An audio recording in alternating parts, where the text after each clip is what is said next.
各位，你的视频有没有因为音质被吐槽过？或者你有没有想过借助这种大的麦克风来提升声音质量呢？今天来大家分享一个让你的视频音质媲美播客的方法。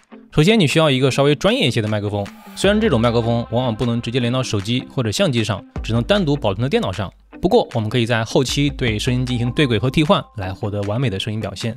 比如，这是我的口播拍摄场景。举例，我们用手机来拍摄视频画面，同时呢，用电脑搭配动圈麦克风同步录制一段音频。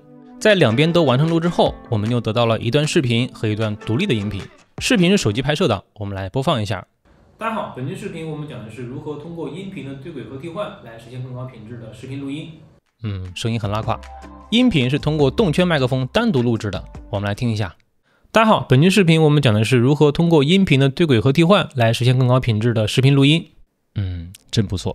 下面要做的事情就是用这段高质量的独立音频来替换掉视频中不好的音频。我们先用剪映来做一下演示。首先把两份文件都放到时间线上，可以看到两条轨道的声音波形。很久以前呢是需要手动让两个波形对齐的，但是现在都可以自动化了。同时选中两份文件，右键视音频对齐，那么下方轨道的声音文件就可以借助音频波形自动完成和视频的匹配，再把原始视频中的声音分离出来删掉，就完成了声音的替换。我们来听一下。大家好，本期视频我们讲的是如何通过音频的对轨和替换来实现更高品质的视频录音，是不是很不错？最后再创建一个复合片段打包一下，就可以做后续的剪辑处理了。Premiere Final Cut Pro 达芬奇也有类似的功能，路径分别是这样的，有需要可以截个图。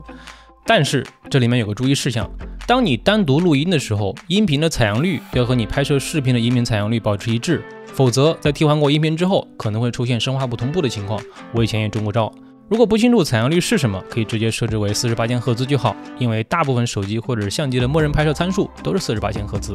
通过以上方法，你可以借助专业麦克风，让你的视频音质更上一层楼。如果喜欢本期视频，欢迎关注我的频道，我们下期再见。